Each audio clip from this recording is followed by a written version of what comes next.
श्रीराम समर्थ. 12 मार्च.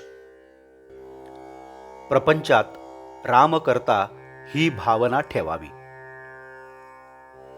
परमात्मा आनंद रूप आहे.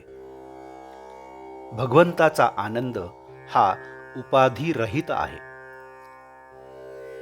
भगवंताच्या हास्य मुखाचे ध्यान करावे. प्रत्येक गोष्टीत मनुष्य आनंद पाहत असतो. उकाड्यात वारा आला त्याला वाटते बरे झाले. पाऊस आला की त्याला वाटते आता गारवा येईल. कोणत्याही तऱ्हेने काय मनुष्य आनंद साठवू पाहत असतो. मनुष्याला भूक लागेल तेव्हा तो जर अन्न खाईल तर त्याचे पोट भरेल आणि त्यापासून त्याला आनंद होईल. परंतु त्याने विष खाल्ले तर त्याने आनंद न होता मरण मात्र येईल. तसे आपले होते. आपण विषयातून आनंद घेऊ पाहतो आणि तो बाधक होतो. एखाद्या रोग्याला जर जंत झाले आणि त्याला जर खूप खायला घातले तर ते शरीराला पोषक न होता जंतच वाढतात. त्याचप्रमाणे आपण सत्कर्मे करताना पोटात विषयांचे प्रेम ठेवून ती केली तर त्यामुळे विषयच पोचले जाऊन त्यापासून समाधान लाभू शकत नाही. याकरिता कर्तव्य बुद्धीने कर्म करावे म्हणजे ते बाधक ठरत नाही.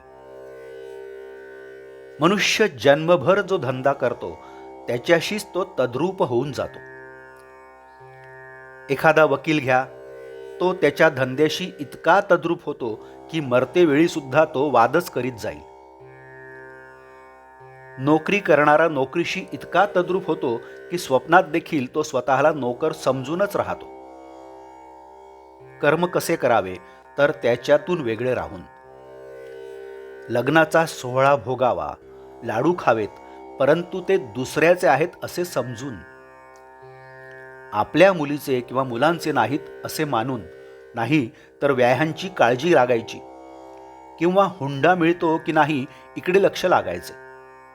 त्यामुळे तापच निर्माण होईल. कर्माशिवाय कोणालाच राहता येत नाही. एखाद्याला शिक्षा द्यायची म्हणून अगदी हलायचे नाही. पापणी हात पाय काहीही हलवता कामा नये असे सांगितले तर ते जसे त्याला शक्य होणार नाही तसे काही ना काहीतरी कर्म हे होणारच. भगवंतांनी अशी काही सांगड घालून दिली आहे की कर्म केल्याशिवाय गत्यंतरच नाही. परंतु ती कर्मे राम करता ही भावना विसरून केली तर बाधक होतात आणि मरणापर्यंत माणूस पुढल्या जन्माची तयारी करत राहतो. तेव्हा देहाने कर्म करता नाही, करता मी नव्हे हे जाणून कर्म करावे. आपल्याला कर्म केल्याशिवाय करमत नाही, पण आपण फळाची आशा उगीचच करत असतो. आपण फळाची आशा सोडून कर्म करू लागलो की ते कर्म करीत असतानाच समाधान प्राप्त होते. आजचे बोधवाक्य. प्रपंचात सर्वाकरिता सर्व करावे, पण मनात मात्र मी रामाचा आहे ही अखंड आठवण ठेवावी, म्हणजेच त्याच्या नामात राहावे. जानकी जीवन स्मरण. जय जय राम.